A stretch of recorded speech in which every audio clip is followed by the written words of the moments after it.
Alam mo, minsan mapapaisip ka talaga eh. Kaya ko ba? Lalo na kapag pagod ka.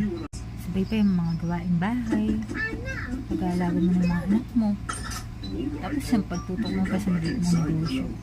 Pero lagi kong pinapaalala sa sarili ko na may dahilan kung bakit ko simulan ko.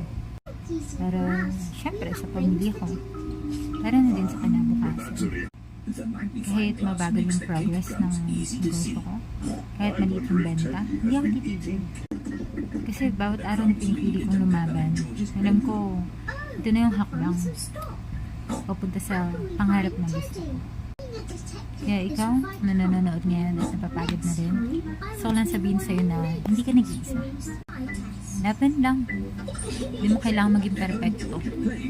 Kailangan mo lang magpatuloy. Kasi darating din yung araw na masabi mo, buti na lang, hindi ako sumuko.